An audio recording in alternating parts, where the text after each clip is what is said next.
I really don't. A story that has always stuck with me, I don't know if it's true, I hope it is that the reason Steve Jobs put that handle on the back of the first iMac, remember that big plastic, bright colored thing, Mm-hmm. was that you should never trust a computer you couldn't throw out a window. Nice. And of course, not that many people actually throw their computer out a window, but it's sort of nice to know that you can. And it's nice to know that like this is a tool very much in my control. And this is a tool that like does things to help me. And I think we've done a pretty good job of that with GPT-4. But I noticed that I have like a visceral response to being scolded by a computer. Mm-hmm. And I think, that's a good learning from deploying or from creating the system, and we can improve it. Yeah, it's tricky. And also for the system not to treat you like a child. Treating our users like adults is a thing I say very frequently inside the office. But it's tricky. It has to do with language. Like, if there's like certain conspiracy theories you don't want the system to be speaking to, it's a very tricky language you should use. Because what if I want to understand the Earth? If the Earth is the idea that the Earth is flat, and I want to fully explore that, I want GPT to help me explore that. GPT-4 has enough nuance to be able to help you explore that and treat you like an adult in the process. GPT-3, I think, just wasn't capable of getting that right. But GPT-4, I think we can get to do this. By the way, if you could just speak to the leap from GPT-4 to GPT-4 from 3.5 from 3, is there some technical leaps, or is it really focused on the alignment?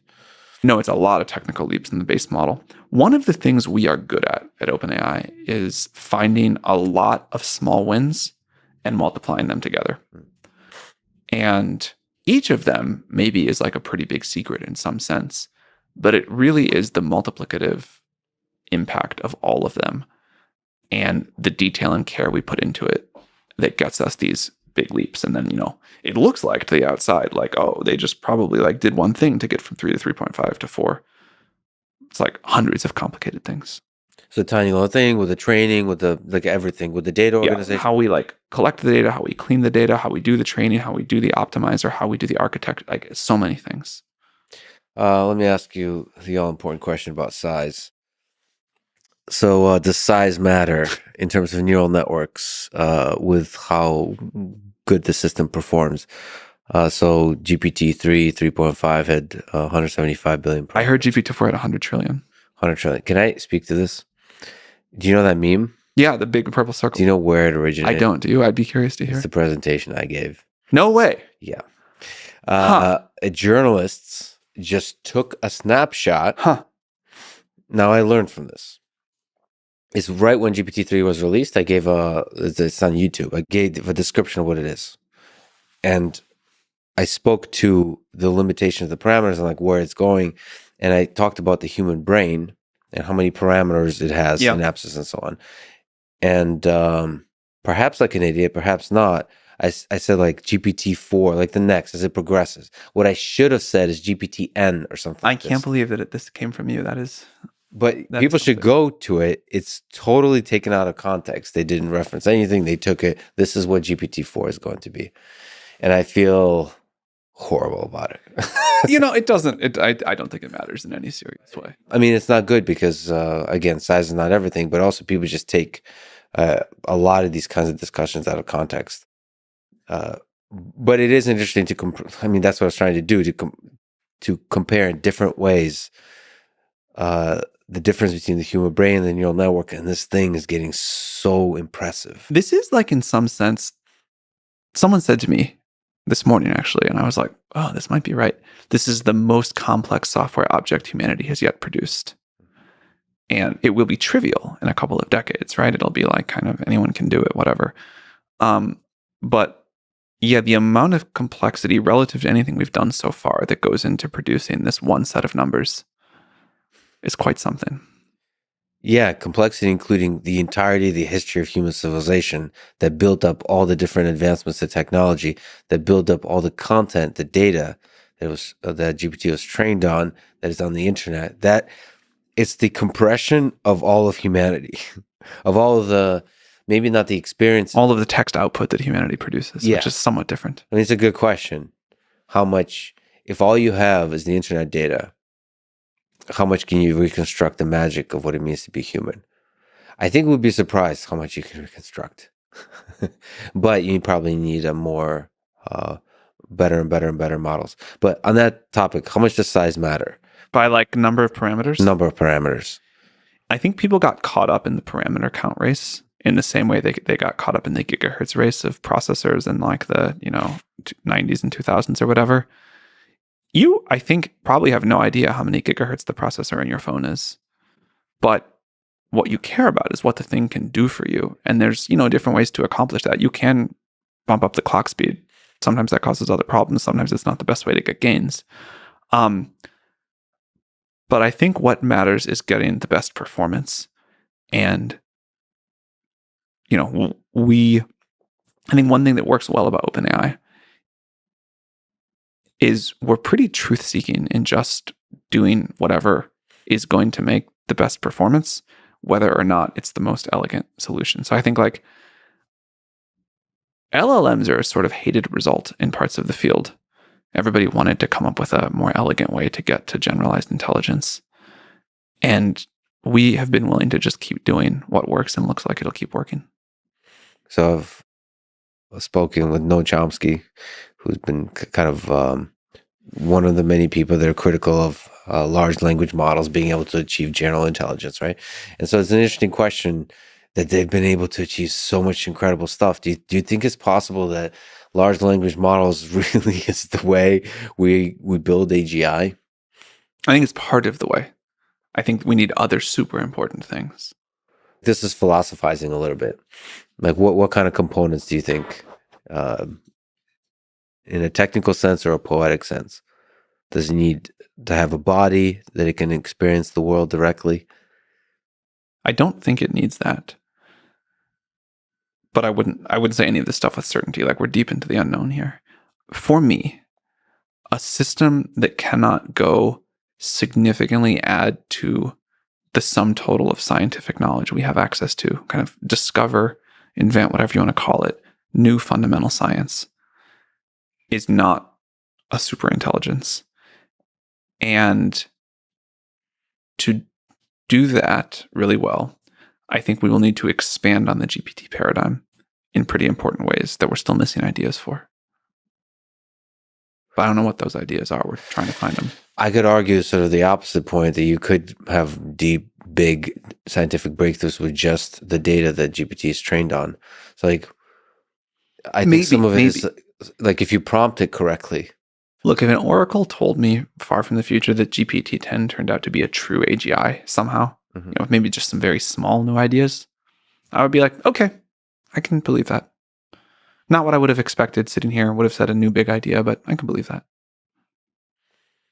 This prompting chain, if you extend it very far and then increase at scale the number of those interactions, like what kind of, if these things start getting integrated into human society and starts building on top of each other, I mean, like, I don't think we understand what that looks like. It's, like you said, it's been 6 days. The thing that I am so excited about with this is not that it's a system that kind of goes off and does its own thing, but that it's this tool that humans are using in this feedback loop.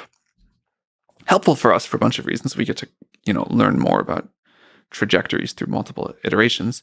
But I am excited about a world where AI is an extension of human will and an amplifier of our abilities, and this most useful tool yet created. And that is certainly how people are using it. And I mean, just look at Twitter, the results are amazing. People's self-reported happiness with getting to work with this are great. So yeah, maybe we never build AGI, but we just make humans super great. Still a huge win. Yeah, I said I'm part of those people. Like the amount, I derive a lot of happiness from programming together with GPT. Part of it is a little bit of terror. Can you say more about that? There's a meme I saw today that everybody's freaking out about sort of GPT taking programmer jobs. No, it's the reality is just it's going to be taking, if it's going to take your job, it means you were a shitty programmer. There's some truth to that. Maybe there's some human element that's really fundamental to the creative act, to the act of genius that is in great design that is involved in programming. And maybe I'm just really impressed by all the boilerplate, but that I don't see as boilerplate, but is actually pretty boilerplate. Yeah, it may be that you create in a day of programming, you have one really important idea. Yeah. And that's the contribution. That's the contribution. And there may be, I think we're going to find, so I suspect that is happening with great programmers, and that GPT-like models are far away from that one thing, even though they're going to automate a lot of other programming. But again, most programmers have some sense of, anxiety about what the future is going to look like, but mostly they're like, this is amazing. I am 10 times more productive. Yeah. Don't ever take this away from me. There's not a lot of people that use it and say, turn this off, Yeah. So I think, so to speak to the psychology of terror is more like, this is awesome. This is too awesome. I'm scared. Too awesome. Yeah. There is a little bit of coffee tastes too good. When Kasparov lost to Deep Blue, somebody said, and maybe it was him, that chess is over now. Yeah. If an AI can beat a human at chess, then no one's going to bother to keep playing, right? Because what's the purpose of us or whatever? That was 30 years ago, 25 years ago, something like that. I believe that chess has never been more popular than it is right now. And people keep wanting to play and wanting to watch. And by the way, we don't watch two AIs play each other, which would be a far better game in some sense than whatever else. But that's not what we choose to do. We are somehow much more interested in what humans do in this sense, and whether or not Magnus loses to that kid than what happens when two much, much better AIs play each other. Well, actually, when two AIs play each other, it's not a better game by our definition of better. Because we just can't understand it. No, I think they just draw each other.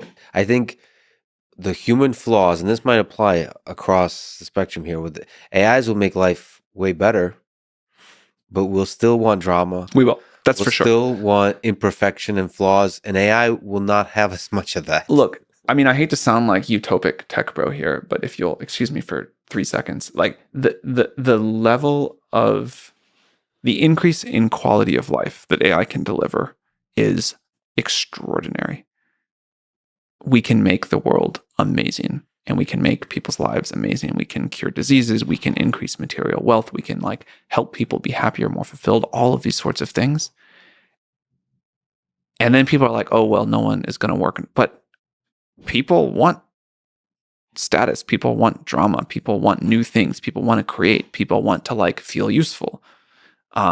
People want to do all these things. And we're just going to find new and different ways to do them, even in a vastly better, unimaginably good standard of living world. But that world, the positive trajectories with AI, that world is with an AI that's aligned with humans and doesn't hurt, doesn't limit, doesn't try to get rid of humans. And there's some folks who consider all the different problems with a super intelligent AI system. So one of them is Eliezer Yudkowsky. He warns that AI will likely kill all humans. And there's a bunch of different cases, but I think one way to summarize it is that it's almost impossible to keep AI aligned as it becomes super intelligent. Can you steel man the case for that? And to what degree do you disagree with that trajectory? So first of all, I will say I think that there's some chance of that. And it's really important to acknowledge it, because if we don't talk about it, if we don't treat it as potentially real, we won't put enough effort into solving it. And I think we do have to discover new techniques to be able to solve it. I think a lot of the predictions, this is true for any new field, but a lot of the predictions about AI in terms of capabilities, in terms of what the safety challenges and the easy parts are going to be, have turned out to be wrong. The only way I know how to solve a problem like this is iterating our way through it, learning early, and limiting the number of one shot to get it right scenarios that we have. To steelman, well, I can't just pick one AI safety case or AI alignment case, but I think Eliezer wrote a really great blog post. I think some of his work has been sort of somewhat difficult to follow or had what I view as like quite significant logical flaws. But he wrote this one blog post outlining why he believed that alignment was such a hard problem that I thought was, again, don't agree with a lot of it, but well-reasoned and thoughtful and very worth reading.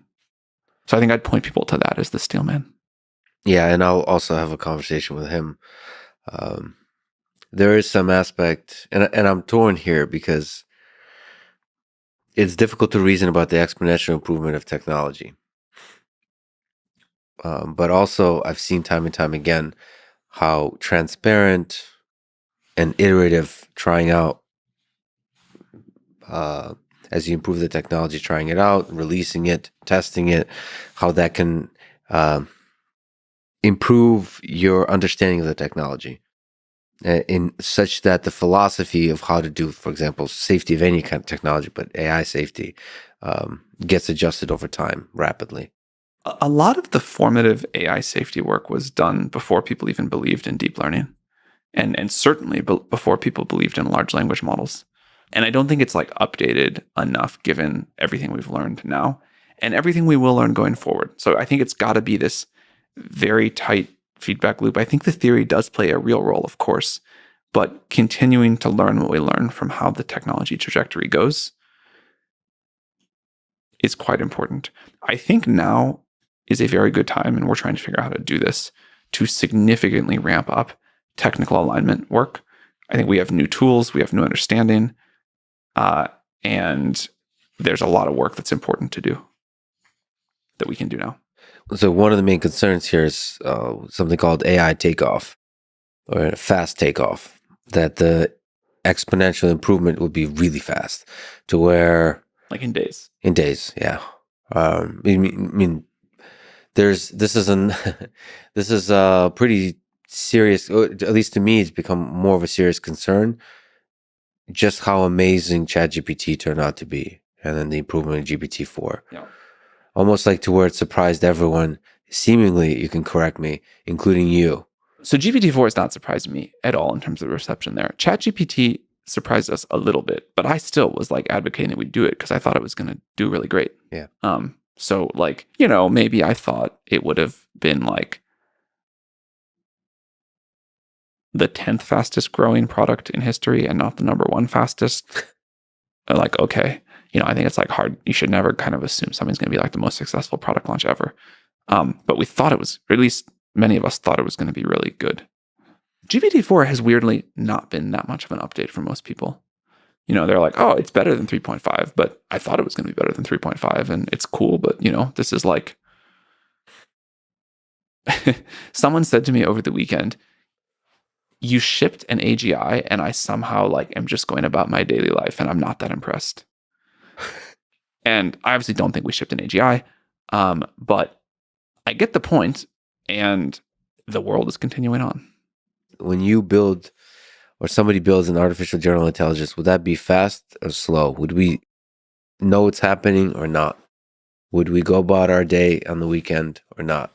So I'll come back to the would we go about our day or not thing. I think there's like a bunch of interesting lessons from COVID and the UFO videos and a whole bunch of other stuff that we can talk to there. Yeah. But on the takeoff question, if we imagine a 2x2 matrix of short timelines till AGI starts, long timelines till AGI starts, slow takeoff, fast takeoff, do you have an instinct on what do you think the safest quadrant would be? So the different options are like next year. Yeah. Say the takeoff, we start the takeoff period. Yep. Next year or in 20 years. 20 years. And then it takes 1 year or 10 years. Well, you can even say 1 year or 5 years, whatever you want for the takeoff. I feel like now is safer. So do I. So I'm in the longer now.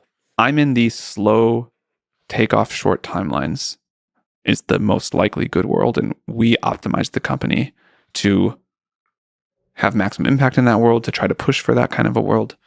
And the decisions that we make are, you know, there's like probability masses, but weighted towards that. And I think I'm very afraid of the fast takeoffs. I think in the longer timelines, it's harder to have a slow takeoff. There's a bunch of other problems too. But that's what we're trying to do. Do you think GPT-4 is an AGI? I think if it is, just like with the UFO videos, we wouldn't know immediately. I think it's actually hard to know that. I've been thinking, I've been playing with GPT-4 and thinking, how would I know if it's an AGI or not? Because I think, in terms of, to put it in a different way, how much of AGI is the interface I have with the thing, and how much of it is the actual wisdom inside of it? Like, part of me thinks that you can have a model that's capable of super intelligence, and it just hasn't been quite unlocked. It's what I saw with ChatGPT, just doing that little bit of RL with human feedback makes the thing much more impressive, much more usable. So maybe if you have a few more tricks, like you said, there's like hundreds of tricks inside OpenAI, a few more tricks, and all of a sudden, holy shit, this thing. So I think that GPT-4, although quite impressive, is definitely not an AGI. But isn't it remarkable we're having this debate? Yeah. So what's your intuition why it's not? I think we're getting into the phase where specific definitions of AGI really matter. Yeah. Or we just say, I know it when I see it, and I'm not even going to bother with the definition. But under the I know it when I see it, it doesn't feel that close to me. Like if I were reading a sci-fi book and there was a character that was an AGI and that character was GPT-4, I'd be like, well, this is a shitty book. Like, that's not very cool. Like I would have hoped we had done better.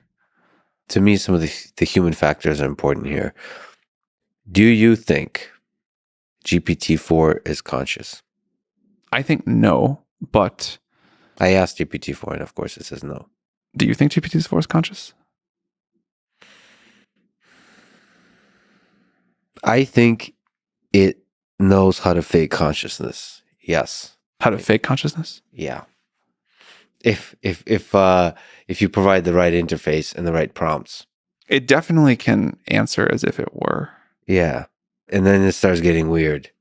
It's like, what is the difference between pretending to be conscious and conscious? I mean, look, you don't know, obviously. We can go to like the freshman year dorm late at Saturday night kind of thing. You don't know that you're not a GPT-4 rollout in some advanced simulation. Yeah. Yes. So if we're willing to go to that level, sure. I live in that level. Well, but that's an important level. That's a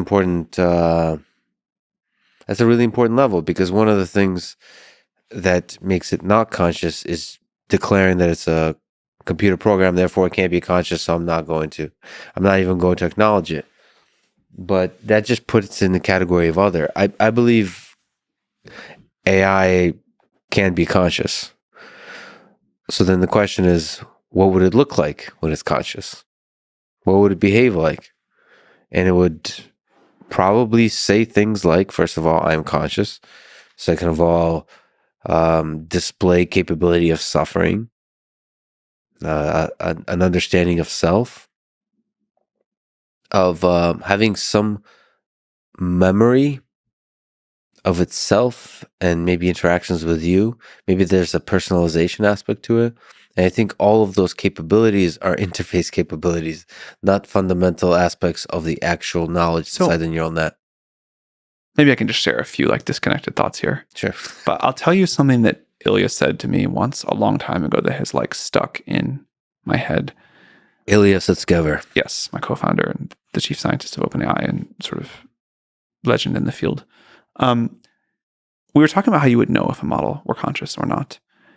And I've heard many ideas thrown around, but he said one that I think is interesting.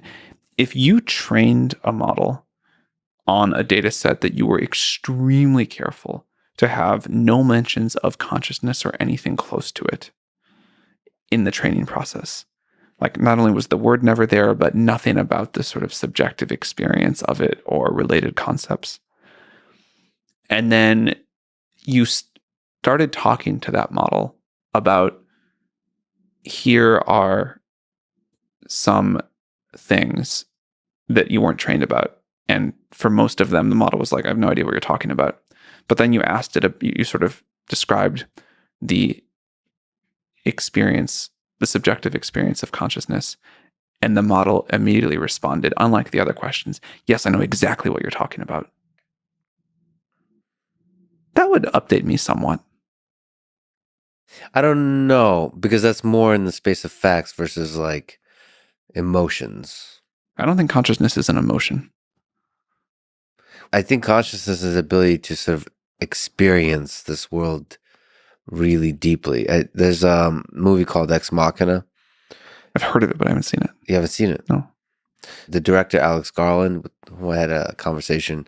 So it's where AGI system is built, embodied in the body of a woman. And something he doesn't make explicit, but he said he put in the movie without describing why. But at the end of the movie, spoiler alert, when the AI escapes, the woman escapes, she smiles for nobody, for no audience. She smiles at at the freedom she's experiencing, I don't know, anthropomorphizing. But he said the smile to me was passing the Turing test for consciousness, that you smile for no audience. You smile for yourself. It's an interesting thought. It's like you taking an experience for the experience's sake. I don't know. That seemed more like consciousness versus the ability to convince somebody else that you're conscious. And that feels more like a realm of emotion versus facts. But yes, if it knows... Yeah. So I think there's many other tests like that we could look at too. But, my personal beliefs, consciousness is something very strange is going on. Say that. Do you think it's attached to the particular medium of the human brain? Do you think an AI can be conscious? I'm certainly willing to believe that consciousness is somehow the fundamental substrate and we're all just in the dream or the simulation or whatever. Yeah. I think it's interesting how much sort of the Silicon Valley religion of the simulation has gotten close to like Brahman and how little space there is between them. But from these very different directions. So like maybe that's what's going on. But if it is like physical reality as we understand it and all of the rules of the game are what we think they are, then there's something, I still think it's something very strange. Just to linger on the alignment problem a little bit, maybe the control problem. What are the different ways you think AGI might go wrong that concern you? You said that fear, a little bit of fear is very appropriate here. You've been very transparent about being mostly excited, but also scared. I think it's weird when people like think it's like a big dunk that I say like I'm a little bit afraid. And I think it'd be crazy not to be a little bit afraid. And I empathize with people who are a lot afraid. What do you think about that moment of a system becoming super intelligent? Do you think you would know? The current worries that I have are that there are going to be disinformation problems or economic shocks or something else at a level far beyond anything we're prepared for. And that doesn't require super intelligence. That doesn't require a super deep alignment problem and the machine waking up and trying to deceive us. And I don't think that gets enough attention. I mean, it's starting to get more, I guess. So these systems deployed at scale can shift the winds of geopolitics and so on. How would we know if, like, on Twitter, we were mostly having, like, LLMs direct the whatever's flowing through that hive mind? Yeah, on Twitter and then perhaps beyond. And then as on Twitter, so everywhere else eventually. Yeah, how would we know? My statement is we wouldn't. And that's a real danger. How do you prevent that danger? I think there's a lot of things you can try. But at this point, it is a certainty. There are soon going to be a lot of capable open sourced LLMs with very few to no safety controls on them. And so you can try with regulatory approaches. You can try with using more powerful AIs to detect this stuff happening. I'd like us to start trying a lot of things very soon. How do you, under this pressure that there's going to be a lot of open source, there's going to be a lot of large language models, under this pressure, how do you continue prioritizing safety? Versus, there's several pressures. So one of them is a market-driven pressure from other companies, Google, Apple, Meta, and smaller companies. How do you resist the pressure from that? Or how do you navigate that pressure? You stick with what you believe in, you stick to your mission. I'm sure people will get ahead of us in all sorts of ways and take shortcuts we're not going to take. And we just aren't going to do that. How do you outcompete them? I think there's going to be many AGIs in the world, so we don't have to outcompete everyone. We're going to contribute one. Other people are going to contribute some. I think multiple AGIs in the world with some differences in how they're built and what they do and what they're focused on. I think that's good. We have a very unusual structure, so we don't have this incentive to capture unlimited value. I worry about the people who do, but hopefully it's all going to work out. But we're a weird org, and we're good at resisting pressure. We have been a misunderstood and badly mocked org for a long time. When we started, we announced the org at the end of 2015 and said we were going to work on AGI. People thought we were batshit insane. Yeah.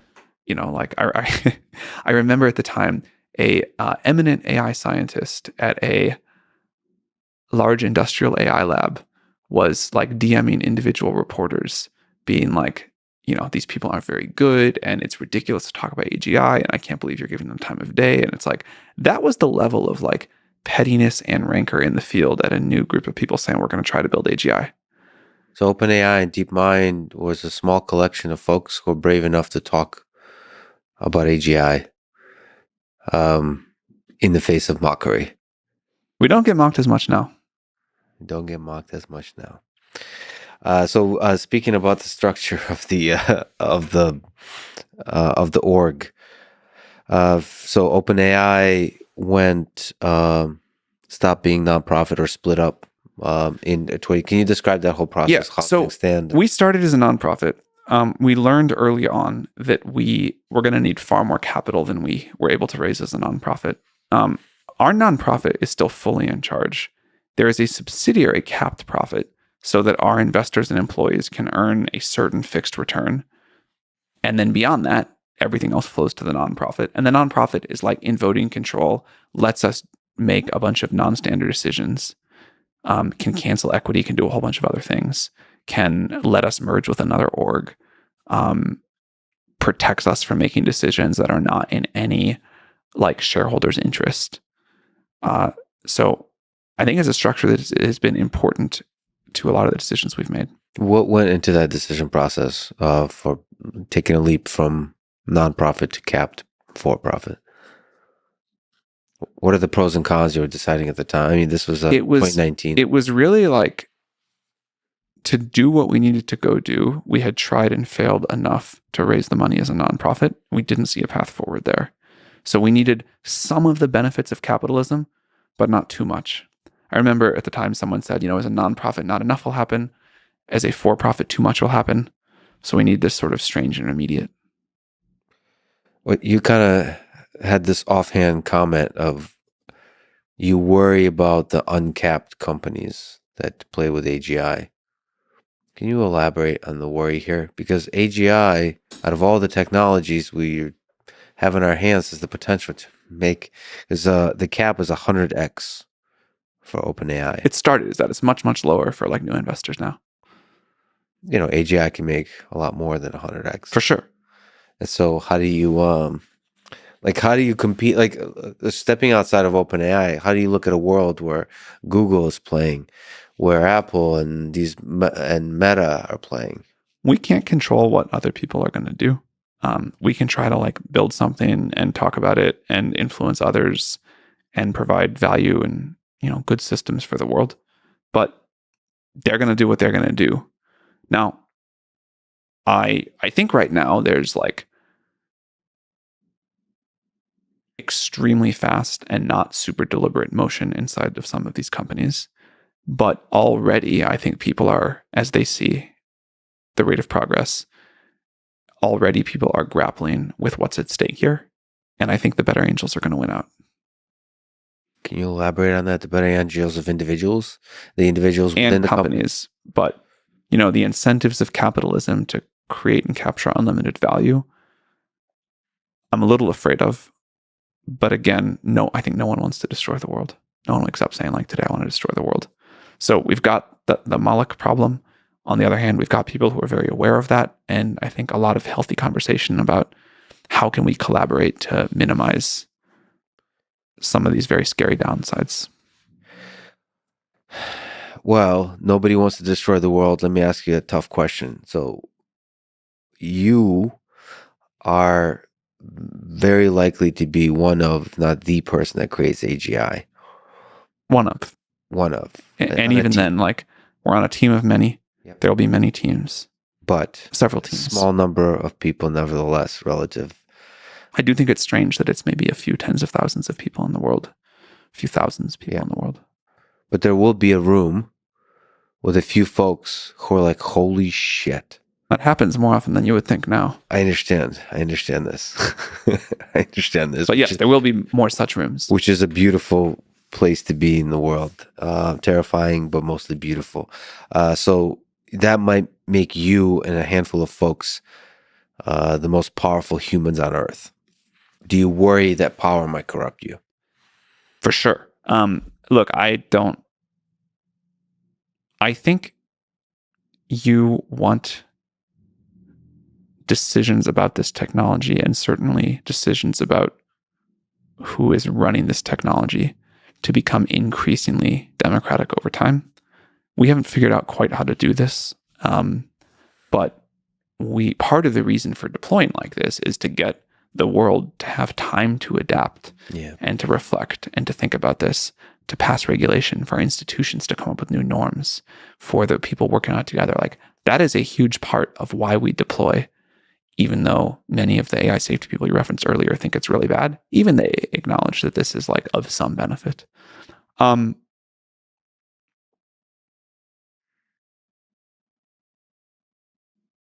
But I think any version of one person is in control of this is really bad. So trying to distribute the power somehow. I don't have, and I don't want like any like super voting power or any special like the, I have no like control of the board or anything like that of OpenAI. But AGI, if created, has a lot of power. How do you think we're doing? Like, honest, how do you think we're doing so far? Like, how do you think our decisions are? Like, do you think we're making things net better, worse? What can we do better? Well, the things I really like, because I know a lot of folks at OpenAI, the thing I really like is the transparency, everything you're saying, which is like failing publicly, writing papers, releasing different kinds of information about the safety concerns involved, doing it out in the open is great. Because especially in contrast to some other companies that are not doing that, they're being more closed. That said, you could be more open. Do you think we should open source GPT-4?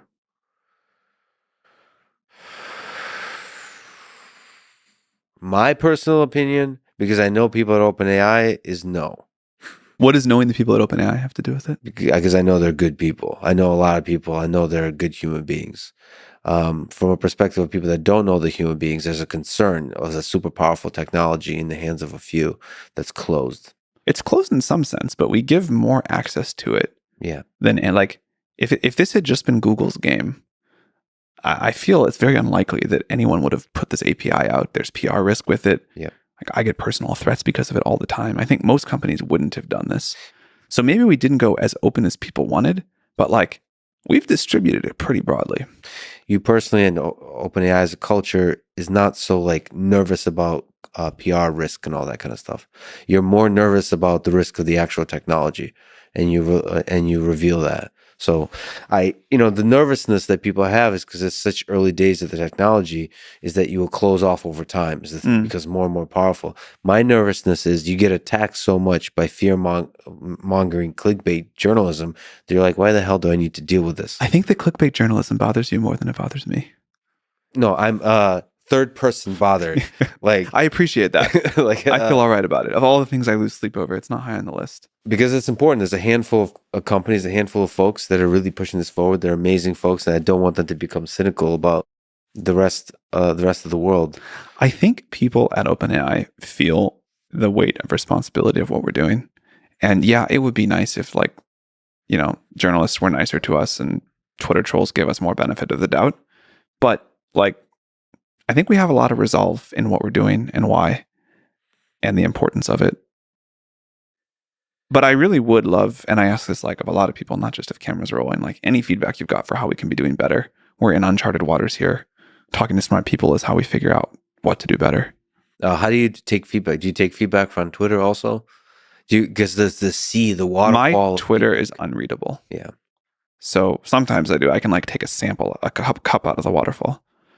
But I mostly take it from conversations like this. Speaking of feedback, somebody you know well, you work together closely on some of the ideas behind OpenAI is Elon Musk. You have agreed on a lot of things. You've disagreed on some things. What have been some interesting things you've agreed and disagreed on? Speaking of fun debate on Twitter.